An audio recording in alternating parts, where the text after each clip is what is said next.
Welcome to Sports Geek, the podcast built for sports digital and sports business professionals.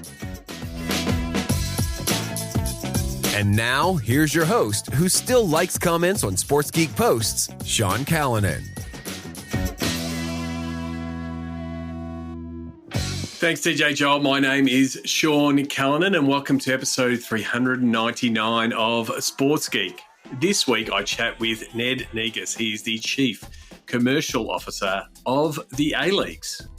Thank you very much for listening. You can find me on the internet, whether it be on social media, at Sean Callanan and at Sports Geek in most platforms. Or you can reach me via email, sean@sportsgeekhq.com. Thank you very much for listening. You might be doing so on your favourite podcast player. Mine remains Pocket Casts, but you can also find the podcast at Sports Geek HQ. What you can also find at sportsgeekhq.com is the throwback episodes. Each week we're diving back into the archive to pull out some of the best bits to maybe have a re-listen or to listen for the very first time. It's a really good way to decide whether you want to listen to the full episode. That is available on all pod platforms, comes out on Thursdays in my time down here in Australia.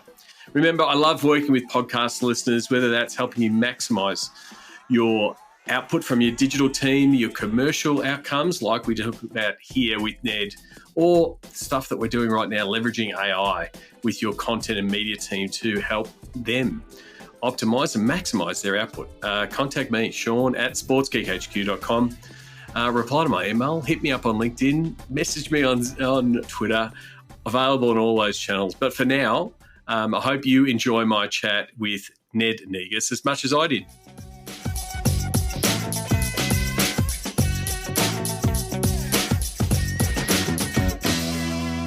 Very happy to welcome Ned Negus. He's the Chief Commercial Officer at the A-Leagues, based here in Australia. Ned, welcome to the podcast. Thanks, Sean. Pleasure to be here. Not a problem at all. I always want to get started in understanding people's sports business origin story. How about yourself? How did you get your start in the world of sports? Yeah, sure. I think, it started with a pretty, I'd say, ill-informed, romantic view as a teenager in business studies that I thought rather than doing something normal, so to speak, I wanted to get out there into the sports world and make a career of it. That's how it started. And I relentlessly pursued that pretty early in terms of taking opportunities, experiences. I did work experience at SBS with Les Murray and those guys and a variety of things. But it's really been about being pretty focused and not being distracted by, I suppose, opportunities that would send me in other directions, and not being brought down by the many, many barriers and difficulties you have in the sports world, which are plentiful. So from a focus point of view, you sort of said you're sort of in the early days, you did some work in TV, some reporting stuff for Fox Sports and some work with SBS. So you're in that sort of broadcast sports space. How did you find your way into the marketing and the commercial side of the business?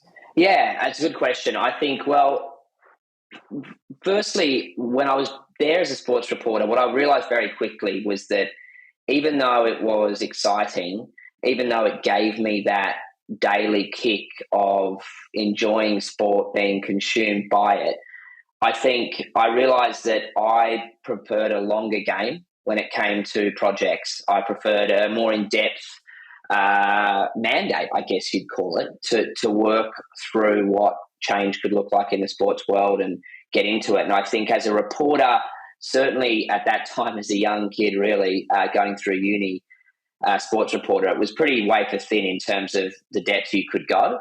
It was rock up, start your day, go and interview some players and some coaches, cut a story together, go home. And I realised that was probably not going to fly for me. I was getting bored pretty quickly, and that I wanted to get a bit deeper into what I suppose I thought could actually result in getting under the hood and make differences and make changes. And I think the other thing, to put it bluntly, I come from a journalistic family, and I didn't really want to do the predictable. So I became the black sheep pretty quickly, albeit one that was my dad and my mum were very proud of. And that is going into business as opposed to journalism or politics. And so, you sort of find your your space in that marketing and commercial space, first in sort of agency land and then a bit of work at clubs. So what were sort of some of your, I guess, important steps in your career to sort of develop the skill set you have today? Yeah, I think so. Going back to, I suppose, how I managed to move into the trajectory I did, it was really about taking opportunities and probably doing I don't want to say unpredictable, but taking opportunities that aren't the ones that everyone sitting next to you are looking at. Okay, so in this specific case, my opportunity to get into the commercial side of sport came through a mix of connection. You know, we all have connections, and complete coincidence. And that was, I met a gentleman called Tom Liston on a holiday in Europe, and he was a mutual family connection. Tom was one of the founding leaders of team marketing, who are I suppose the commercial creators, I guess you'd call it, behind the Champions League and UEFA's to date, I believe, still, until the last cycle when they gave Relevant Sports the mandates for North America, the only commercial agency that UEFA has utilised for club competitions. So I met Tom at a party, and he said, what do you do? What are you interested in? And our mutual friend said, he wants your job. And everyone laughed. And then he said, well, okay, we'll come for an interview. And I literally got on a plane with my girlfriend, now wife, from, I think it was Naples to Zurich or something like that. It was 15 degrees, raining. I was in shorts. I spent a whole day unprepared doing interviews at what was really not the best known, but one of the most respected, and still is the most respected, sports marketing agencies on the planet. And walked out. Tom picked me up afterwards. He never saw me during the day. You know, that's a little nod to professionalism, I guess, is he made me talk to everyone else bar him, and dropped me to the train station. And my wife said, we're never going there. It's miserable, middle of July, 15 degrees and raining, or not even. And 6 months later, I was there on a 6-month contract. So essentially at 21, I took that opportunity, but then backed myself to turn a 6-month quasi, albeit pretty well-paid internship into a job, and then a career, and then in the case of team, a network that has absolutely guided my career throughout. Even if I was only there for around 3 years, team marketing has always been part of who I am as a professional, even if it's now only a pretty small component of what I've done in my career. So you've had a few stops like that. You haven't had that traditional that, you know, potentially our parents had, of a long job and slowly working up the ladder. You've done the bouncing between different jobs to sort of either take on a new role or take on a bigger role. Is that something, again, you're sort of saying, looking for things that are not expected to sort of, and to challenge yourself, those sort of career changes? Yeah, definitely. Anyone that works with me knows I move quick and I'm pretty intense, and at times, and I suppose I'm not one to sit and idle. So there's elements of just being personality. But I'd also say that even though I have moved through quite a few different roles, in reality, there've been roles that all link together in some shape or form, primarily the sport of football, commercialisation of it. And actually, if you look more closely in most of them, some of the background of the people in there. So, for example, Patrick Murphy, who was the founder of Catalyst, that then became DDMC Fortis, which became Football Marketing Asia. So that was one job really in the end, even though it was multiple companies. He was from team, right? So Ollie Duss, Simon Calder, people like that who were my management colleagues there were all ex-colleagues from teams. So yes, I'd say, not sitting idle is definitely something that I think ensures that you keep challenging yourself and you keep people, I suppose, on their toes as well. But it's not about sort of just constantly getting distracted by every second opportunity. It's about knowing when you, I suppose, are ready to change in terms of the value you're providing. And that's what I've done. But it's funny that you look at it that way, because I actually myself see it as being a pretty consistent, clear path But you're right, there has been quite a few changes within that, but it's been with a very clear focus, and that's really football. It's commercial. It's where possible multi-market opportunity. Which does dovetail nicely into your role at the A-League. So I think that we reconnected at Sport Next, and you were still relatively new in the role at the A-League as Director Commercial and International Strategy. Like you said before, it sort of ticks the boxes of what you're building your skill set. What was that initial remit of that role, coming to the A-Leagues? Yeah, sure. So when I initially came in, Danny Townsend was the CEO at the time, and Danny obviously had, in the APL strategy, had a lot of ambitious and very interesting projects that were appealing. And one of them was to look at how the A-League could grow internationally. When we say grow internationally, meaning in particular revenues, but also its brand and its engagement. But actually what it meant, and this is what was really interesting about the role, interesting also in terms of explaining it to people when you chatted to them, and that was, it actually meant looking at the reverse, and that is how to bring international football via tours, partnerships, content, whatever it might be, to the A-Leagues in a way to actually grow and turbocharge the domestic position we were in. So the initial remit, therefore, was around, yes, international media rights, international partnerships with leagues and clubs, as well as, in a very, very basic sense, the primary remit when I initially got involved was related to international tours, finding opportunities for our clubs to play against international clubs and building out the All-Stars opportunity for us. So that was the initial remit. It suited my world very well in terms of network and skill set. Probably was never going to be where it stopped if I stayed around, and Danny knew that, and I knew that, but it was a good way to start. And to the point I mentioned earlier, I definitely prefer to go into roles that are not roles that 8 or 9 other people are trying to do or could do, to be honest. I prefer to go into roles. I mean, look, it's almost basic economics, right? Like, supply demand. If you choose things that other people can't do or aren't looking to do, it's a better position to build from, I guess. And that's what we've done. Absolutely. And thank you for that explainer, because everyone else that I talk to about international strategy is that outward piece of how do we get our product and how do we recruit fans from other pieces. But you were, like you said, it's a bit of a reverse strategy of how do you bring interest in leagues into the Australia New Zealand market to sort of bed down those ties. So that that project around the All Stars piece, how does that start up and develop as a concept? Yeah, so I think, look, just maybe to clarify there, the A-Leagues definitely still has a growth opportunity and reality overseas. It's just that I think we wanted to take a slightly more nuanced lens and actually just have 2 lenses to it. And we can talk now what that means maybe later on around the international world for the A-League and what is real and not real. And I think given my experience overseas, I was very quickly able to identify to the management team and the board that what is just a pipe dream and what could actually be things that have impact quickly. So if we talk to the All-Stars, I think fundamentally the All-Stars did and does do a couple of things for us as a league. And some of them are directly financial. Like I think, the tours economy is an interesting one.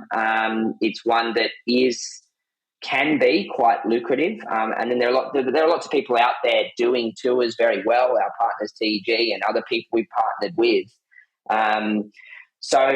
But there is just a pure economic piece of there is money to be made and we need money to reinvest in our ecosystem.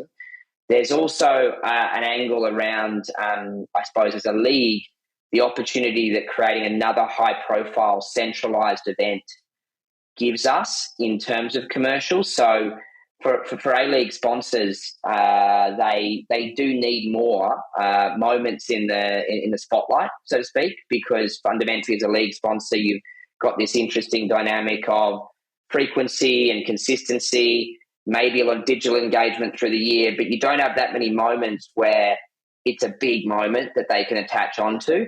So that was another reason, is just how to grow value for our sponsors. Initially, there was also a very simple customer acquisition consideration. The initial strategy that the APL in a post-unbundling pursued was around how do we bring more, let's call it football fans and not A-League fans, into the ecosystem. And this was a tactic to do that. I wouldn't say a strategy to do that. I'd say a tactic to do that. Yeah. It's probably less about that now. And actually, funnily enough, what it's become now is, I wouldn't say the priority, but a really interesting piece is what role does the All-Stars, which is fundamentally, let's be real, a commercial event, play in terms of our commercial football priorities? And what I mean by that is, what does it do in terms of putting our players on the global stage? And how does that then impact, in a compounding effect, I guess, transfer values, which is a critical revenue stream for our clubs, increasingly so. And how does it actually give those players, if we take our female All-Stars, which we launched for the first time, a sense of playing on a massive stage in an environment that is, I don't want to say more professional, but more high profile, intense in terms of media commitments, in terms of activities, in terms of government engagement, all these things that as professionals they actually want as players is something the All-Stars can do. Like, especially our female athletes, but not only.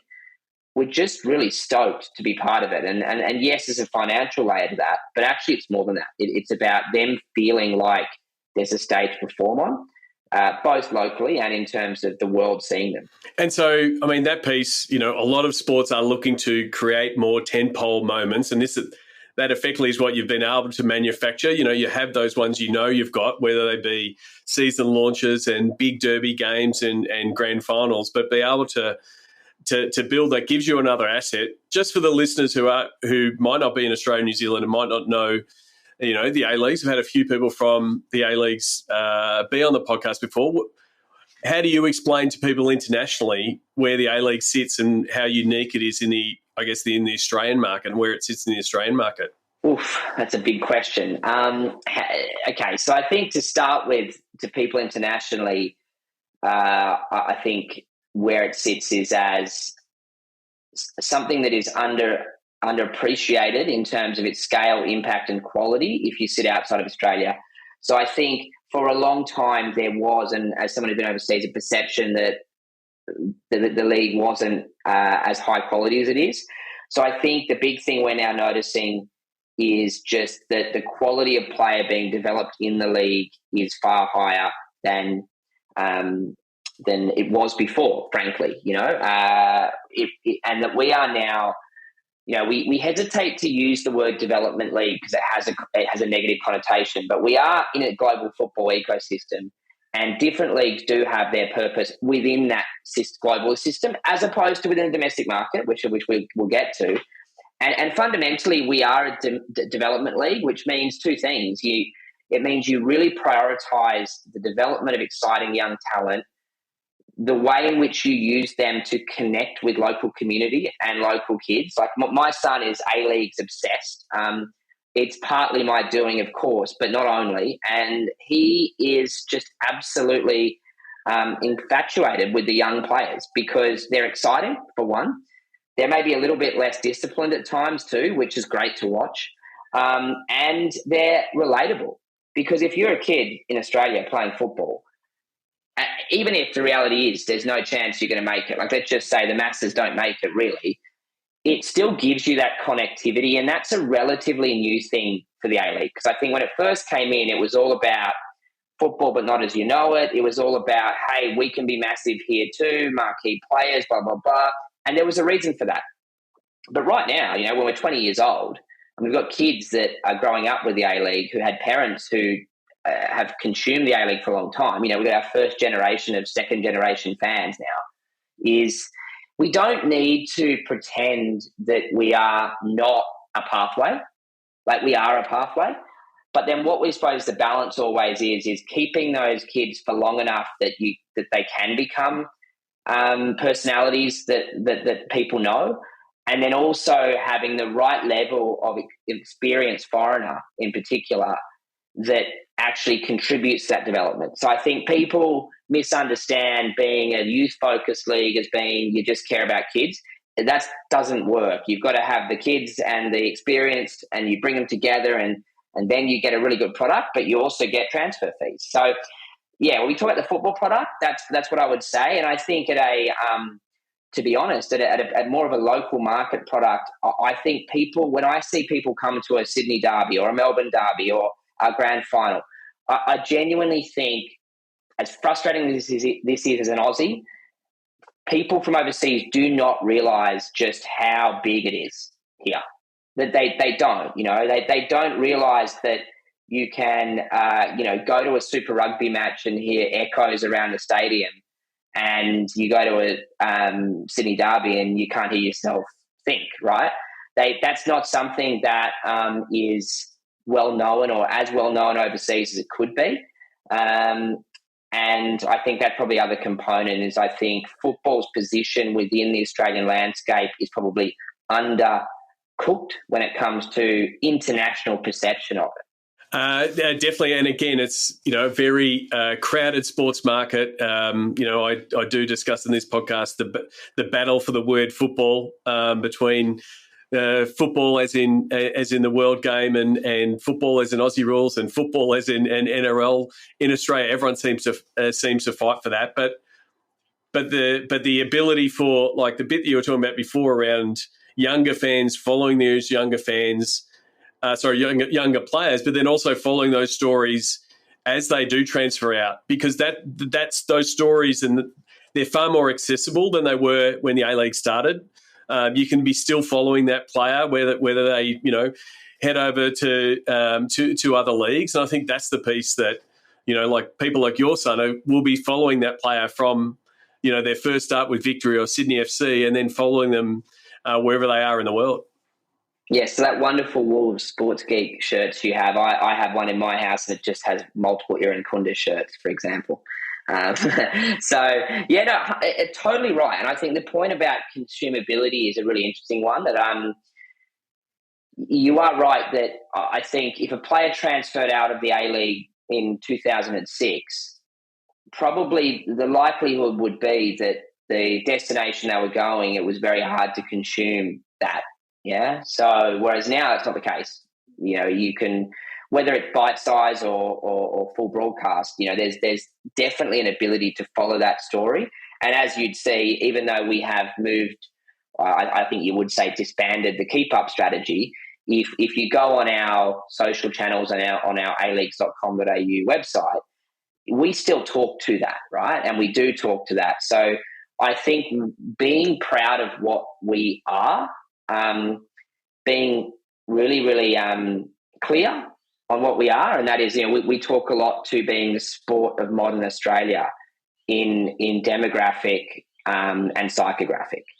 And I think that really is what we try to be, and we're now really strong on it. But then at a football level, what that means is a sport that is connected with the world, a sport that is intrinsically youthful, a league that features young players and players that are, I suppose, good ambassadors, diverse ambassadors, progressive ambassadors. That's kind of the place we play, and we play it very authentically. And I also think the big shift for me that I've seen is, football used to be referred to as a sleeping giant all the time. It's not sleeping, it's just at all. And I think one of the reasons for that would be that the traits that football has always had are traits now that are, I suppose, considered to be the Australia a lot of people want, whereas that wasn't the case before, right? So, and when we have a lot of success with brands around that narrative is, look, this is not to say that there isn't a place for nostalgia and old Australia. Okay, that's fine. That's a territory people will play in. But no longer is it a awkward topic to talk about multiculturalism, to talk about pride, to talk about these things, to talk about that, hey, football might not be the roughest sport, a classic blokey sport. It's a sport that has many different facets to it. Sometimes that includes, classic, typical masculinity. Sometimes it doesn't. These are all things that now people speak about openly and a lot of people want to associate with. And I think that is a big shift, because it was slightly awkward, certainly 20 years ago, maybe even still 10, 15 years ago. It's not now, which gives us our space to play and to be proud of. And is that, I mean, you sort of outlined some of those reasons why partners are coming on board with the A-Leagues and brands that are talking to you. What are some of the things that they are looking for, both from a thematically and audience-wise, but also metrics-wise, that partners are saying, hey, I want to get involved with the A-Leagues and this is why? Yeah, sure. Look, I mean, I think the three areas you touched on, that is what we talk to our clients about, right? So it is about, who are you trying to reach? What is the narrative that you're trying to associate with or tell? And then what are the things you're going to do and the things you're going to measure to get, to determine your ROI on that. I think probably we'd almost start even with the thematics, as you said, right? So yes, the audience is a critical differentiator, but then the narratives are probably more so. And I think, look, it is that modern Australia piece. So it's brands. If you look at our brands, they tend to be brands that are wanting to talk to being international, to being progressive and a little bit different, but without being completely, focused only internationally. So it's sort of that balance between how do you be international without being almost non-Australian. That's kind of where we really play. So, if we talk about that and look at it, and then you've got the classic, demographic realities of, we massively overperform, overskew, and even dominate in, depending on what measures you use, in young families and young people, sort of young men and women in that kind of 16 to 30 bracket. And that's, it's a powerful place. And it's not to say that people in those age groups don't also consume other codes. Of course they do, but just proportionately we win in that space. And I think if you looked at, recent YouGov data as an example, I think we came in second in terms of digital consumption within the under 35s demographic, not just proportionately, but in volume terms to the AFL. So in other words, there are more 18 to 35-year-olds claiming, I always say claiming because research, I love research, I've worked in research, but let's just claiming to consume the A-Leagues digitally than the NRL, right? So that's pretty powerful for us, and we are leaning into it. So I think, there's that pure demographic play, and then there's the whole play around, I suppose the colliding of, passion and a slight anti-establishment element, but without being too full on in that space. On one hand, so you've got the sort of active fans, the passion that comes with football, and then you've got the area which would traditionally be seen as opposites to that, but I don't see as opposites to that, and that is your young families playing the sport, having a nice wholesome night out or afternoon out, which is probably proportionately dominant on the women's side, but still exists on the men's side. I go to Sydney FC every weekend and obviously travel around the country to games. And I think we've got past, albeit through some pretty tough learnings, this sort of idea that you can't have active fans and family. I just don't buy that. I never did. And certainly right now, you can see that the two things can go together. So when we go back to sponsors, it's sort of that thing of how do you talk to young people and how do you talk to their parents at the same time in the same place, often with the same or similar messages, but maybe distributed in different ways. And I think that's what we do. And, one of the ways and sort of taking that is Unite Round, sort of bringing the fans all together in the one place, taking the feedback of the decision to have the grand final in one place, and those active fans, and some called previously soccer Twitter. You've got a really, really passionate but very loud fan base. How do how did the plans for United Round come together and sort of take that feedback on and again build out another tentpole moment that can work for both parties?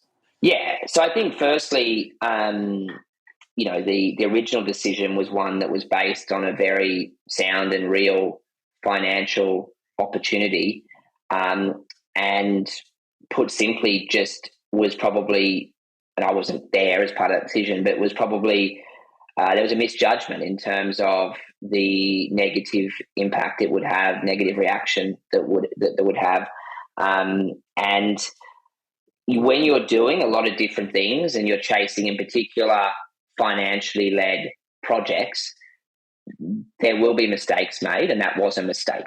Okay, so I think that's really clear, is that everyone saw, including the people that made the decision, right, who then spent a lot of time reversing it or trying to, that it had to be changed.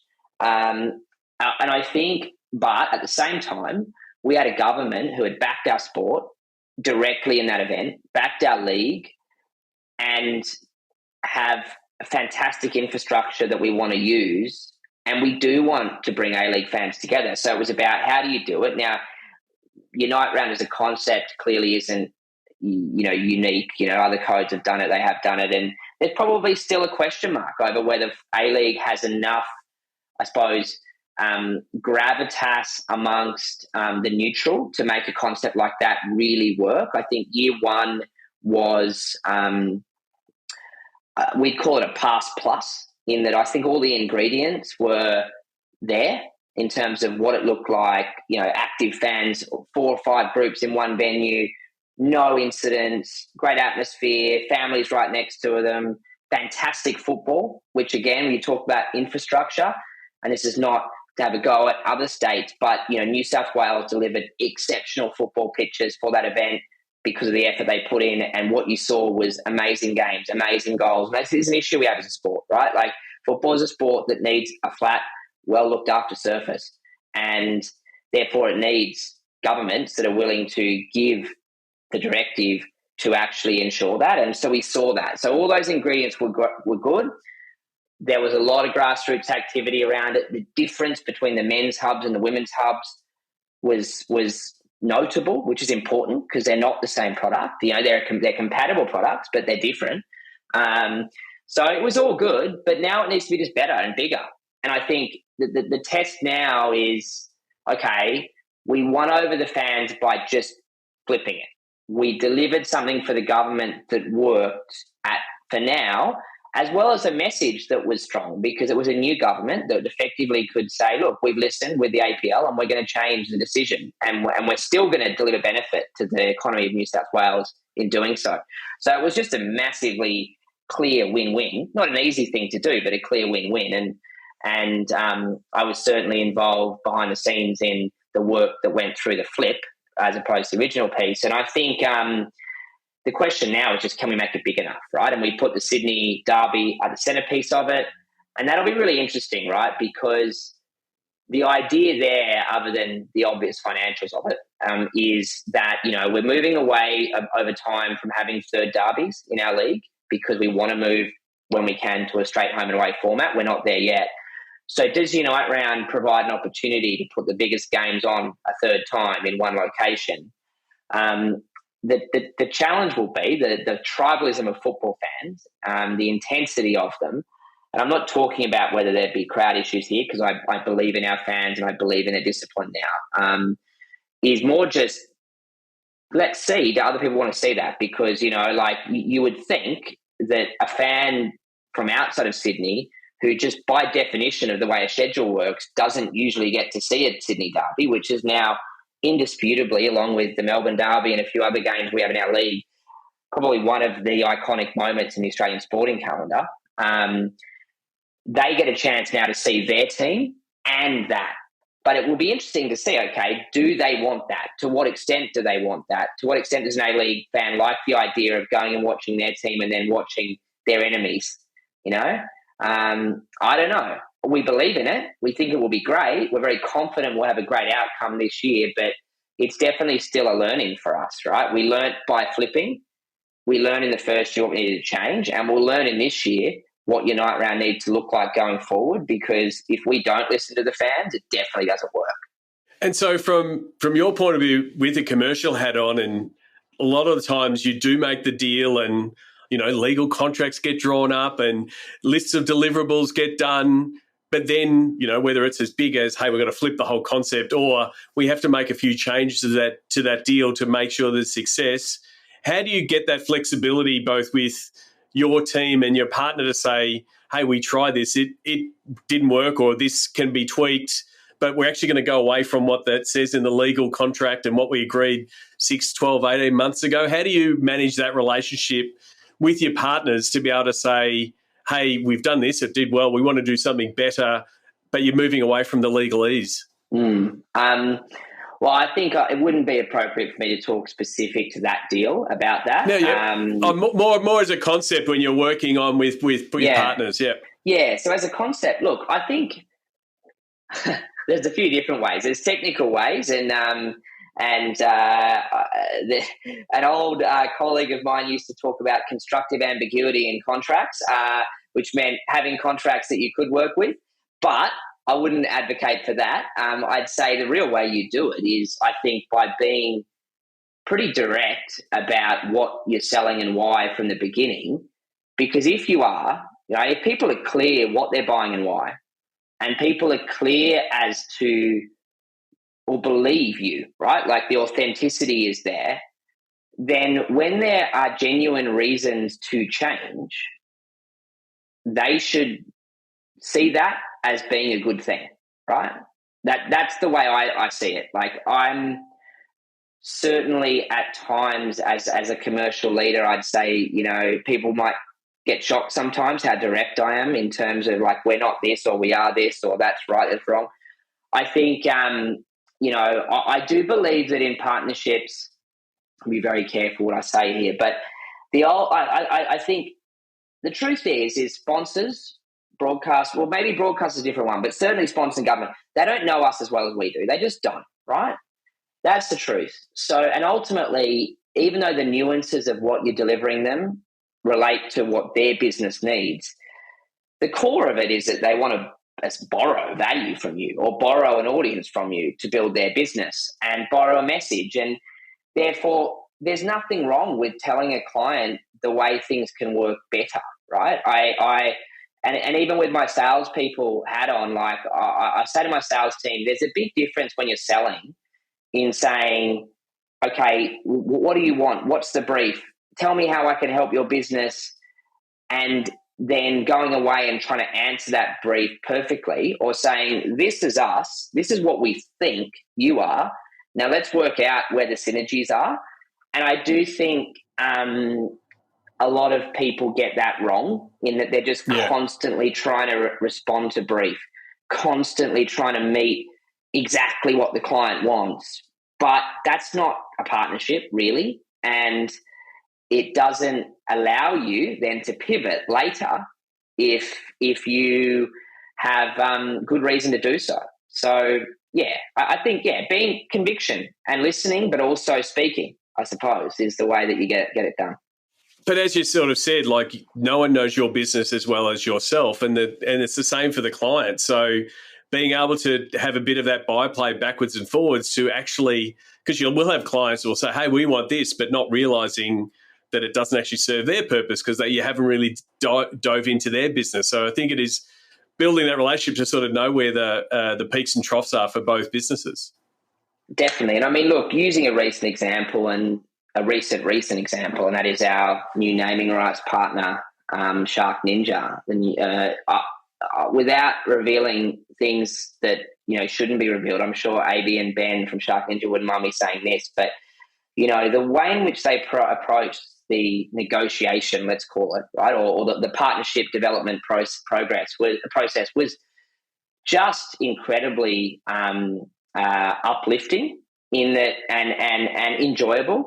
And one of the key reasons why was they were very clear that we knew us better than they did, but also that by us doing what we thought was going to grow our sport and bringing them on that ride, it would benefit them. And there was a classic quote from AB.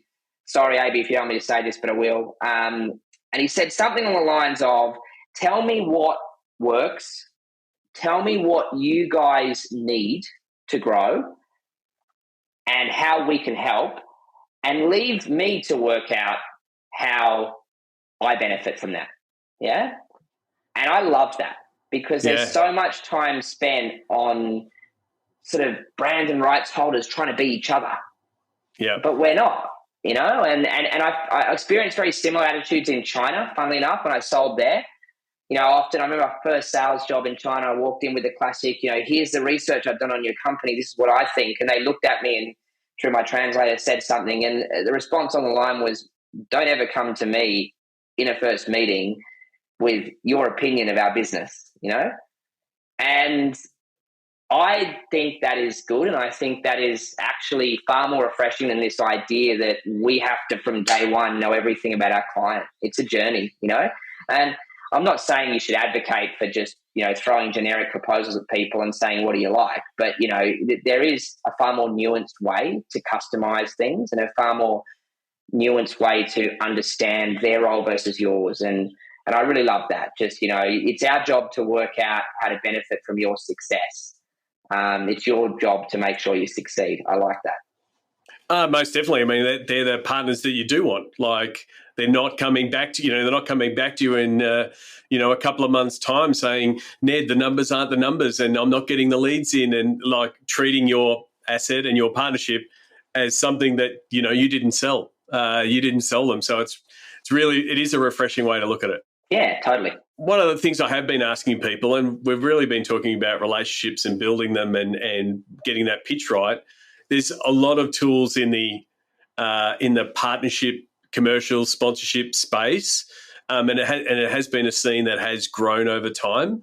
Are there particular tools in your kit bag that help you succeed, whether they be in that sales phase or delivery phase or reporting phase? Yeah, look, I am a big believer in I'd say focus and intensity.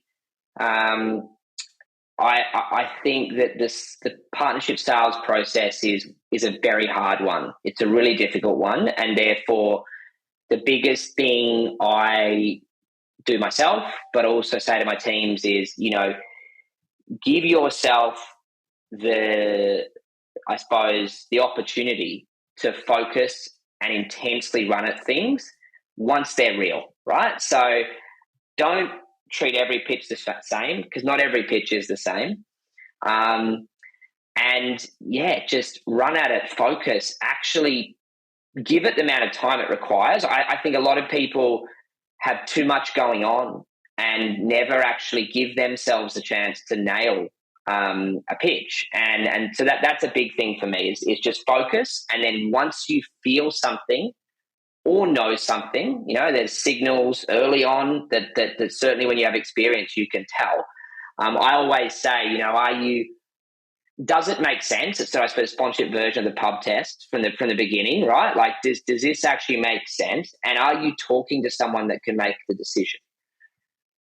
And if the answer is yes and yes to both of those things, I actually think back yourself, focus. It may not work because it never always works, right? But that'd be my big thing is sort of that sniff test a little bit. Are you talking to the right person? Does this actually fit? Just the intensity that goes with that. And then I think the other area that I'm huge on is white space, okay? And trying in what can be a quite homogenous, let's call it area, right? Like, how do you stick to a structure in a sponsorship pyramid? Because I believe you should, right? Like, I'm not one of those people that thinks, I'm not a gold, silver, bronze guy, but there's a reason why you have a hierarchy. And the reason is less to do with the hierarchy itself and more to do with the fact that fans are only half switched on all the time, right? So at the end of the day, you need a way to structure your program so fans, I suppose, get more of the brands that are paying more, in very simple terms. But you've got to have white space. You've got to have a situation where a brand becomes famous for something within your space. And that sort of white space needs to make sense. It can make sense from a narrative perspective. It can make sense from an objectives perspective, whatever it is. I'm a big believer that a good partner family has a clear pyramid, but also within that, they all play a role that, if activated well, a fan should over time understand. Yep. Well, you've given. I was going to ask for some advice, and you've given some great advice from a partnership sales point of view. What do you look for in someone to work in your team from a commercial and sales and partnerships point of view? Well, firstly, I'm maybe it's a product of I don't know, the way I am as a person, but also the experience I've had working in different markets. I like diversity in a team. And I don't mean just in terms of, demographics or gender or anything like that. I mean, genuine diversity. I think if you have too many people that could replace each other, that's probably good in terms of being able to have people leave and not be an issue. But ultimately, it's not very efficient. So that's the first piece is I actually like to have diverse teams. When it comes to, though, the traits I think in partnership sales or probably any enterprise sales that really matter, I believe you do need passion because it's hard, right? It is hard. What we do is difficult. It's fun because you're in sport, but it's hard. It's not an easy buy. It's not an easy sell. So you need passion and grit, and the two things usually go together. In my world, frankly, I believe certainly if you're a second-tier sport, which we are at the moment, in Australia, you need, I think, probably passion for football, or at least passion for football represents in terms of those narratives, right? There has to be, in my opinion, you need to walk into a room and want to sell what we have more than what the competitor has, genuinely, right? There are different reasons that might drive that passion, but I look for that. I don't want someone who walks in and is thinking, this client, I'd probably rather be selling them golf, right? That's not what I want.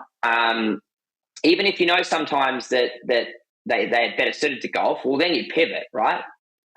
So I think that's the first thing. So passion and grit. Second thing would be, and it can become a bit of a cliche, but ability to work in a team, because sponsorship sales, partnership sales is not a lone wolf sales job at all. It's not a lone wolf partnership management job either. You need other people. You need to rely on other people. So there has to be that ability to get into a bunker in my world in sales. I run a bunker-like sales approach. So get everyone in some periods daily or twice a day, and where are we? And then off they go, right? So to me, teamwork and ability to work with people. And then I think this third one is I do look for intelligence, and that could be emotional intelligence. It could be more academic intelligence. You need to be able to think quick, think smart, think creatively, because again, it's not an obvious product we're selling. It's a product that requires lots of thought about how you mash things together and match that to the brand. So yeah, I do look for people that have that, I'd say. And I recently hired a guy out of our finance team, 21, 22, and he had all those things. He had no experience. He had all those things. And, the lack of experience means that, he'll take his time to get up. But that was probably a good example where I just went, he loves football. He got the finance job through a LinkedIn stalking of our CFO. So he runs his own he has like a kit applications business or something. He's also, team player. He's learning, but I could tell he plays in a team that's good, and he's smart. He worked in equity sales for a while and stuff like that. So yeah, grit and passion, teamwork, intelligence, emotionally or academic or both, ideally. Terrific. Well, Ned, I want to get to the Sports Geek closing five. I really appreciate you taking the time. Do you remember the first sports event you ever attended? First big sports event I ever attended would have been Australia versus Argentina. I think it was 93, I guess, qualifier for the World Cup, the US the 94 World Cup. I drove down from Bellingen with my dad to Sydney to watch that. Maradona played. So did the illustrious Paul Wade, Robbie Slater, Rio Vidmar, those guys. That was, and probably Graham Arnold actually too. That was my first sports event. Terrific. You would have been to a lot of sports events in your days. Do you have a favourite food memory or a go-to food when you're at a sports event? It's interesting because when you work on the commercial side, you eat a lot of hospitality food, right? So you do actually have the luxury of good stuff. I would say, therefore, let me answer this question on two levels: hospitality food and let's call it food on the bleachers. Hospitality food, Turin, Juventus, hospitality, sensational. I'm not a Juventus fan, by the way, but man, they make good food in Turin and it comes through in the hospitality. And on the bleachers would be in Florence, where I'm a Fiorentina fan, dear to my heart.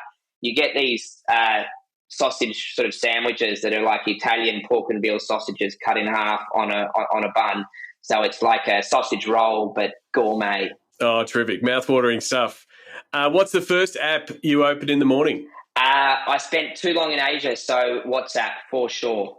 Oh, it's quite valid. Again, working with international markets, you're catching up with different people. What about, is there someone that you follow that the podcast listeners should follow, and why? Look, I have to admit, I try to avoid social media too much during the workday when I can. But probably Roger Mitchell is a good guy to follow. I think he's unpredictable. I like that. You never really know what he's going to say, but also very interesting and pretty well connected into the sports world. So, yeah, Roger Mitchell would be one to follow in my opinion. Terrific. And lastly, you can answer this both personally and then potentially put your A-Leagues hat on, but what social media platform is your MVP?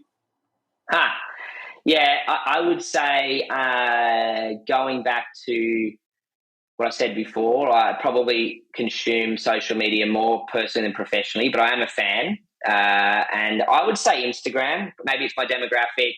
Maybe it's the balance of it having, some content, but primarily visual content. And, yeah, I think it works well in our A-Leagues world, which then default means my world. So Insta would be it for me. Terrific. Thank you very much for coming on the pod. If people have listened to this podcast and want to reach out to say thank you, what is the best way for them to connect with you? I guess LinkedIn, I suppose, or checking in via you, and you can vet those requests and pass them my email. That's also fine. That's fine. I'll put your links to your LinkedIn. I mean, it is a playground for the commercial folk, LinkedIn, and great way for you to connect. So, but please, as I say every time, if you do reach out, please let Ned know that you listen to the podcast so he can filter some of those invites in, because we all get some of those spam invites which we don't want. Ned, thanks for coming on the podcast. Really appreciate it. Thanks, Sean. Looking to help your digital or sponsorship team? Book in for a Pick My Brain session with Sean Callanan to help your team level up. Book now at sportsgeekhq.com/pickmybrain. Thanks again to Ned Negus. You can connect with him on LinkedIn. I will tag him on the post when I launch this episode. You can follow him on X at Ned Negus. Let him know you listened to the episode. Say thank you and appreciate his insights. I very much do. You can find the show notes at sportsgeekhq.com/399. Yes, that was episode 399. Thank you very much for listening, whether you've started listening with this episode or you've been listening since episode 1. I really do appreciate it. Really looking forward to episode 400 next week. So stay tuned for that. Subscribe if you haven't already. If you're new to the pod, appreciate it. If you haven't left a review, I would love one. I really appreciate the reviews we've got from all around the world. And also, please check out our new site, reads.sportsgeekhq.com, to stay on top of sports business articles that I'm reading, that I'm trying to keep on top of. Submit your own or tell me what sites should be added. It's something that we've built playing around with make and no-code automations and AI. It's really only version 1. More developments to come. I'd love to get your feedback. But also, the reason I'm doing this is I'm trying to learn the tools and trying to learn the new tech and trying to learn how digital teams can take advantage of some of the things that are offering in AI and automation to deliver more for your fans. So we've already got some really cool ideas of how you can use similar techniques that I used to build reads.sportsgeekhq.com.